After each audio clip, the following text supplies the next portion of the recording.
Hey guys, good evening. It is John C. Morley here, Serial Entrepreneur. It's great to be with you on, yes, Inspirations for Your Life. Welcome, everyone. Thanks so much for tuning in. I know we're a little bit late tonight, but we do different things, different days. Usually we try to do them early. Been a little crazy because tomorrow is actually one of my finals, which is like a 3 4 hour exam. So I've been really busy with studying and stuff like that. So just been a little crazy, but welcome. Thanks for bearing with me. Great to be with you here. You know, our master topic for the week, we started it yesterday, which is an important one, overcoming skepticism. And today's granular topic is this, ladies and gentlemen, the fear behind skepticism, series 4, show 18, episode number 2. Welcome everyone to the show. So let's just kick this off. All right. All righty. So, I'm your host, John C. Morley, serial entrepreneur, and welcome back to another thoughtful, provoking episode of the Inspirations for Your Life podcast. I'm not only a serial entrepreneur and a podcast host, but I'm also a podcast coach. And tonight and today, I'm diving deep again into topics that will touch everyone, but few will dare to ever explore them. The fear behind skepticism at first glance. Skepticism looks like logical questioning or healthy doubt. But if we dig deeper, we often find that skepticism is rooted not in rational thought, but in emotional fear. Fear of change, fear of being wrong, fear of vulnerability. All these hidden emotions create walls that skepticism disguises. In this episode, I'm going to peel back those layers and help you understand how recognizing fear behind skepticism can unlock new levels of leadership for you and your success. And of course, those connections and personal growths that will take you on the journey. So if everyone's ready, we're going to dive in. But before I do that, I'm going to invite you to please go to your kitchen and get something yummy, whether it's hot, whether it's cold, whether it's sweet, whether it's tart, whether it's fruit or not. Hurry on back because I definitely want you to have something in your hand and your mouth so that you guys are content. We'll start off with point number 1, and that is fear of being wrong. I think a lot of people fear being wrong, right? One of the deepest fears hiding behind skepticism is the fear of being wrong. So being wrong often feels like a personal failure. Sometimes that threatens our sense of self-worth and our confidence. Many people would rather question the reject of our own notion for new information than risk appearing foolish or uninformed. Skepticism in this case becomes a shield for people, a way of preserving pride and avoiding the sting of embarrassment.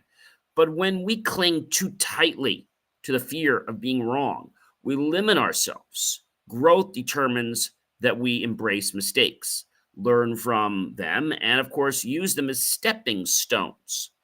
True wisdom, ladies and gentlemen, comes not from being right all the time, but from courage to being wrong and still keep moving forward. Number 2, fear of change. Change by its very nature is unsettling for a lot of people.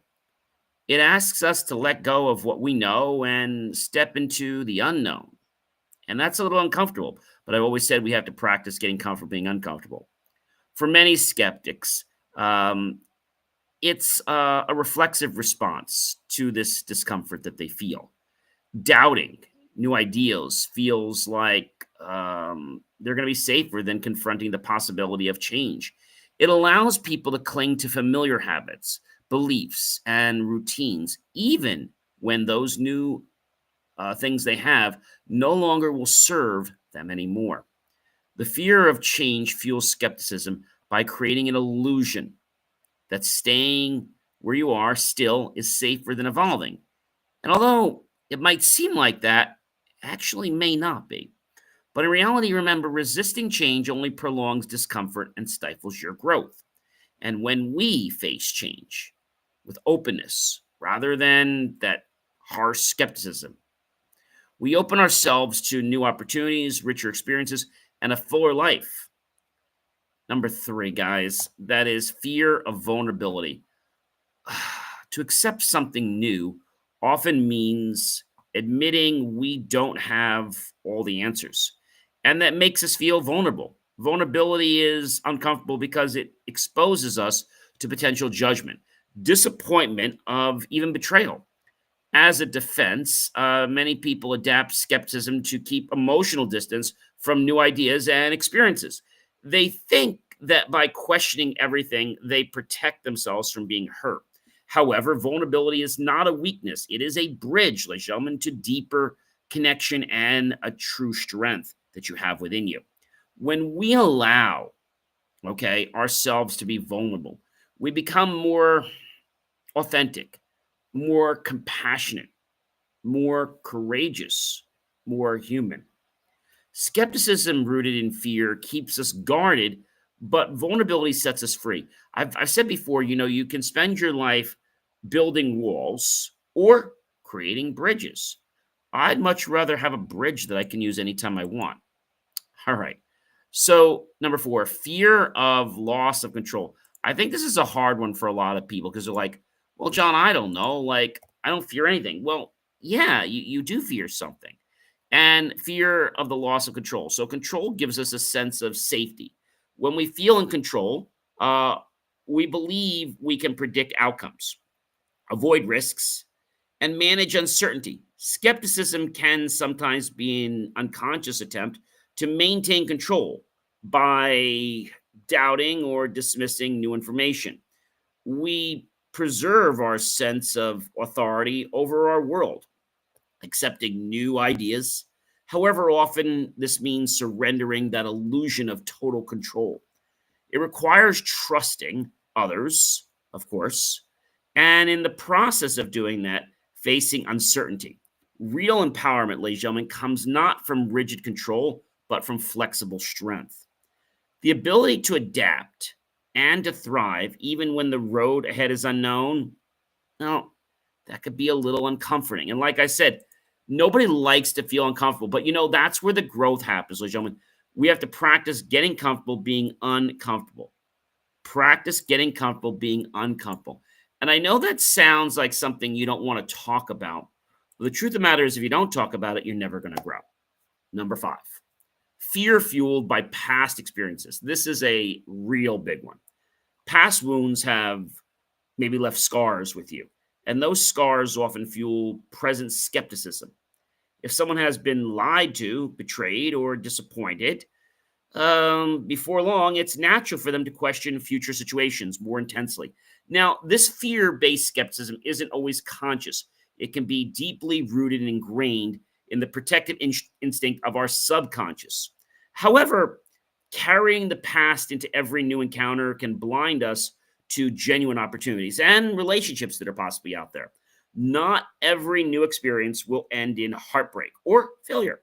Healing past traumas is essential if we want to approach the future with an open heart and have discernment rather than defensive doubt. We must learn together to let the past teach us, okay, without allowing it to imprison us. Just because something is different today, just because it's not the way you expect, it does not mean that it is wrong. Absolutely not. It does not mean that it's wrong. And if it doesn't mean it's wrong, then that means that there could be some growth from this. Number six, rational skepticism versus fear based skepticism. John, that's a real oxymoron. Well, no, it's not. It's important to make this clear distinction to all of you. Not all skepticism is bad, as I've said before. Rational skepticism is healthy. It is the thoughtful, intentional question that keeps us sharp. We started talking about it last night a little bit. That keeps us safe and informed. It stems from curiosity, not fear.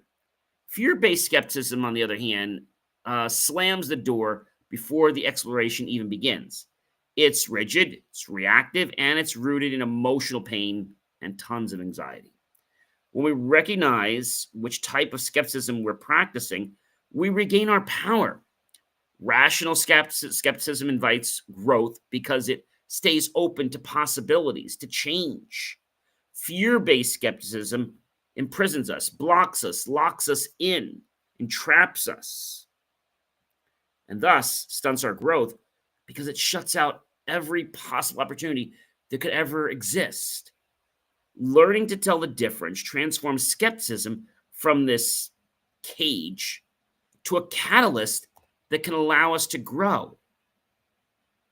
That's a pretty neat one, guys. I mean, a really neat one. It's not something that you're just going to grab in 5 seconds. Let me tell you that. It's something that you have to grow into, right? Number 7, courage over fear. Wow, that's another big hard one there, right? Courage over fear. Ultimately, moving beyond fear, driven skepticism requires courage, real soul deep courage. It means being willing to risk being wrong. Yeah, you could be wrong. To face change, to be vulnerable, and to let go of the illusion of control. It means healing old wounds and approaching life with curiosity instead of suspicion. Courage doesn't erase fear, ladies and gentlemen. No, it moves us forward in spite of it anyway. When we lead with courage instead of fear, skepticism shifts from being a roadblock to being useful and a pretty good tool for discernment and wisdom. In the end, it's not about questioning less, it's about questioning better. From a place of strength, hope, and infinite possibilities, our brain sets us up. Our subconscious works by what we tell ourselves. I've had conversations with you guys about this before, right? We become what we think about most often. And when we think about that, I think that empowers us to really grow, right? Grow. When you think about skepticism, you're probably going to say, oh, John, I don't want to talk about skepticism. Maybe it's because of something that happened to you. Maybe it's because of a bad situation. Now, it's only bad because you didn't learn from that situation, right? It's only bad because you didn't learn from that situation. What if you would have learned, right? What if you would learn from that? So now what I want to do is I want to give you a personal story for each of these points, as I always do, and I hope that will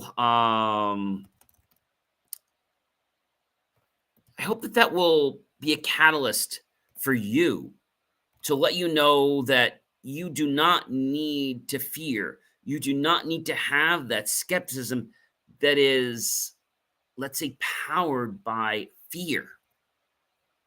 That's not the kind of skepticism you want. You want the skepticism that's going to allow you make controls in your life, right? And, maybe you're going to say to me, John, like, I don't want to do that. Well, maybe your mind in one side is saying you don't want to do it, but your subconscious, I got news for you, it wants you to become better. The only reason you don't want to become better, and I'm going to be quite honest with you, is because you're afraid of some of the discomfort you're going to go through. Go through the discomfort, and then there'll be plenty of pleasure afterwards. All right, my first story, fear of being wrong. When I first started on my journey as an entrepreneur, I remember sitting in a room full of seasoned business owners, afraid to ask any questions during this workshop I was at. And I thought if I spoke up and asked something obvious, they'd think I didn't belong. This was like well over 30 years ago. They think I didn't belong. And instead of learning, I hid behind skepticism, a shield that I created myself, internally doubting what was being taught because it felt safer to hide than risking potential embarrassment. Over time, I realized that many of the most successful people asked the most questions, even the simple ones. They weren't afraid of being wrong. They were hungry to grow. And that moment taught me that real strength is in admitting you don't know, because that's where real learning begins. That was powerful for me. And whenever I give a seminar to now, I'm like, hey guys, ask whatever you want. There are no dumb questions. Okay? So ask any question you want. Number 2, fear of change. Several years ago, I was offered an opportunity to pivot one of my businesses into a whole new industry. Logically, it made some sense, but emotionally, I felt paralyzed. Doubts raced through my mind. What if it fails? What if I lose everything I've built? I found myself nitpicking at the idea, questioning its feasibility, and clinging to my current safe but stagnant reality. Deep down, it wasn't the opportunity I doubted, it was my fear of change screaming. After some serious reflection and a few sleepless nights, I took the leap. It was messy and uncertain at first, but it turned out to be one of the best moves that I made, and I was able to launch another company out of it. See, change isn't the enemy, folks. Fear is. And if you're thinking that you're fearful and you haven't taken a step, you just got to realize you got to take that step. You've got to put your foot in the water, not just your toe, right? If the water's cold, you don't want to leave because the water's cold. You want to get in the water anyway. When I first learned to swim many, many years ago, I first would always check to see if the water was nice and warm. Was it 80 some degrees? Finally, I realized that, if the water wasn't warm enough, was I just going to not go swimming? I mean, was I just going to like forget that and then probably waste some time? No, I said, you know what? I'm going to jump in. And if the water's not warm enough, it'll get warmer later, right? Because the heat's on. Number 3, fear of vulnerability. I'll never forget when a friend invited me to a mastermind group early in my career. I was excited until I got there and realized everyone was sharing their struggles openly. My instinct, skepticism, why are they airing their dirty laundry here in public? Can I really trust these people? I kept my guard up for weeks, offering polished versions of my story, but eventually I took a risk and shared something real, a major failure I had experienced, and to my surprise, the group rallied around me, offering support, advice, and genuine empathy and connection. I was like, am I in some kind of show? Like, these people really authentic like this? Vulnerability didn't weaken my standing, it deepened it. I realized that skepticism had been keeping me lonely and vulnerable, was the problem. And staying and having that vulnerability was the door to true community. I was speaking with somebody, we were texting before. And one of the things I always do, it's kind of a natural thing I do, when I want to break the ice a little bit, let people know I'm human, right? But just saying I'm human is not enough. So I took a picture. I had this picture I have in the morning, like when I wasn't looking the greatest. And basically I had my pajamas on and I was not like the pristine self that I am right now. And I shared that. And that caused a little of a connection because I was willing to take that leap, right? And so I think sometimes we have to take the leap, even if we're not ready. Our seatbelt should be on, but we're ready to take that trip, right? Even though we might not be ready, we got to still take it because there may never be a perfect time, okay? We're waiting for that perfect moment, but the perfect moment may never come. We need to create that perfect moment. Number 4, fear of loss of control. This is a huge one. When I hired my first team, I was really like a control freak. Every decision had to go through me. I micromanaged everything, doubted whether anyone else could meet my standards. My skepticism wasn't about the abilities. No, it was about my fear of letting go. One day, after bottlenecking a major project and almost losing a client, I had a wake-up call.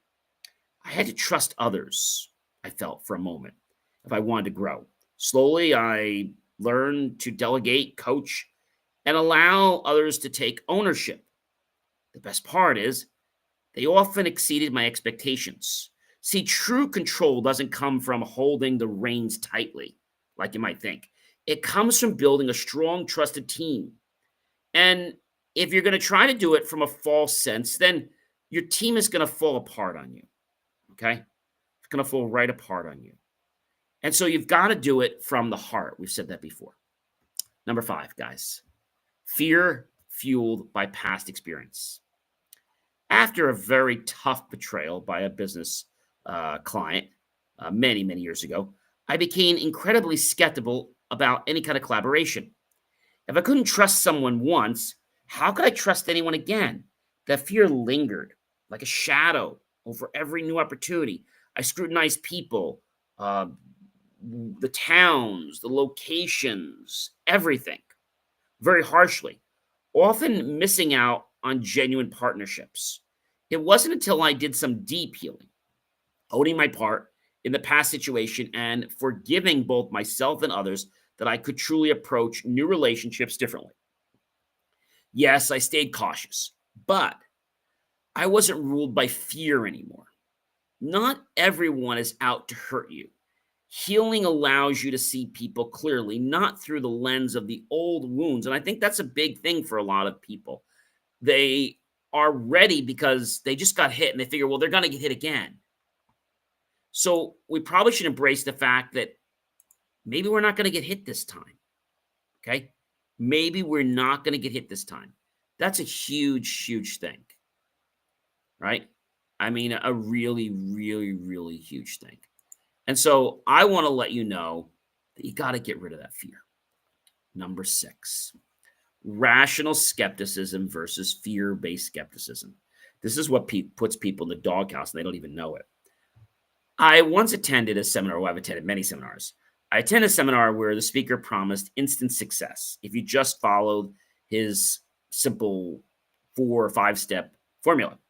My gut said something was off, but instead of immediately shutting it down or buying into it, I practiced rational skepticism. I asked hard questions, did my research, and realized that the offer wasn't credible. Rational skepticism kept me from wasting time and money, and not the fear, but my critical thinking. On the flip side, there were times I almost dismissed amazing opportunities because fear clouded my judgment. Learning to pause and ask, is this my fear talking to me? Or is it my discernment talking to me? And that changed everything for me. I think a lot of people get fear and then they believe that they can't do it anymore. No, you just have to realize that it can't be impulsive. Number 7, courage over fear, folks. Courage over fear. Launching my first podcast was a little bit terrifying, even though I've been a public speaker for a while. It was different because when I started, I had no audience. I didn't have 180,000 people that were watching and following my content every day.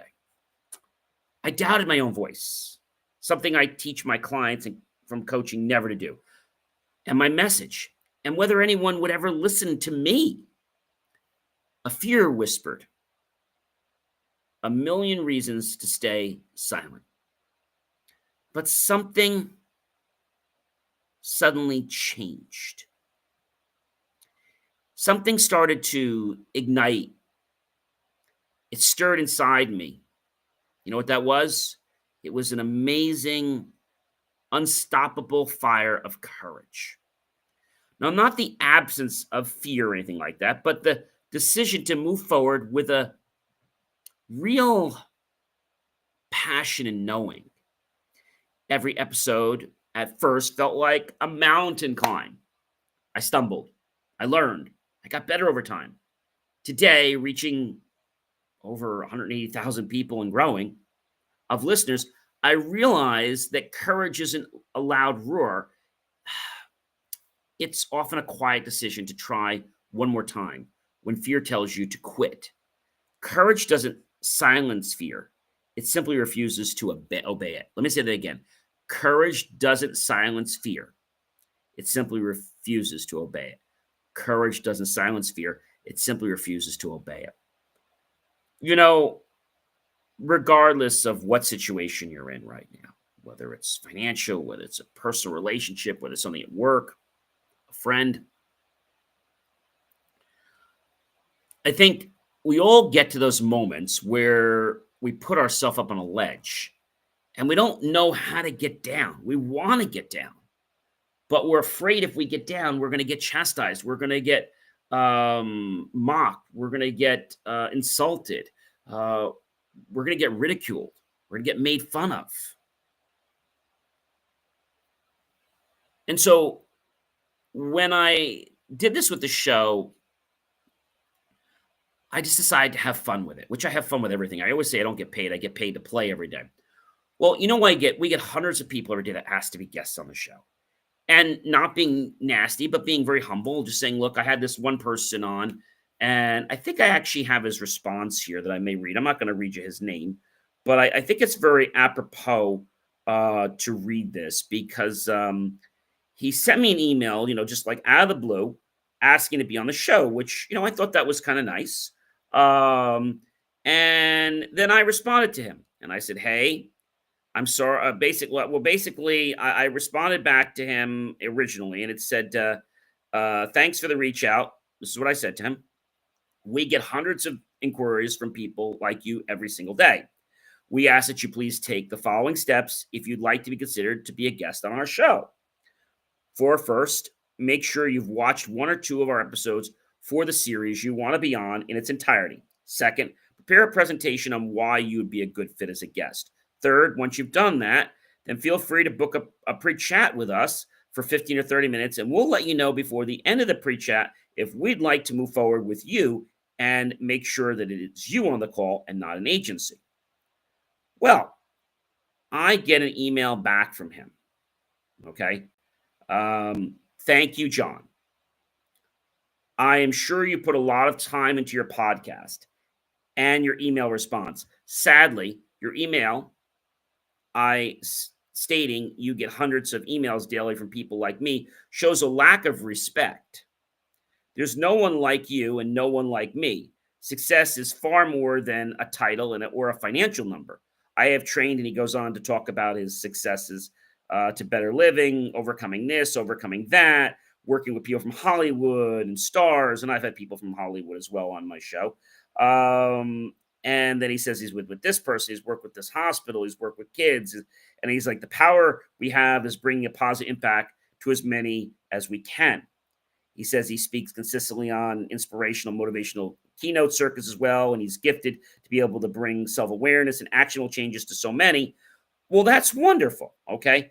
Then I wrote back to him and I said, look, hi, I'm sorry you feel that way. It's not personal. I'm very grateful that my team and I have grown the cast, and now we're on multiple cable stations that have come to me. I'm also pursuing my master's in artificial intelligence and then my PhD, and my time is limited. So then I said to him, when I started this almost 4 years ago, I would take everyone. Now I'm a lot more selective. We have over close to 200,000 subscribers. He got a little bit annoyed with me. And it might be because he wasn't genuine. I don't know. But I just tell people the way it is. You can like me, love me, or hate me, and I really don't care. Guys, have yourself an amazing rest of your evening, and I'll catch you guys on another show real soon. Take care and have a good one, everyone.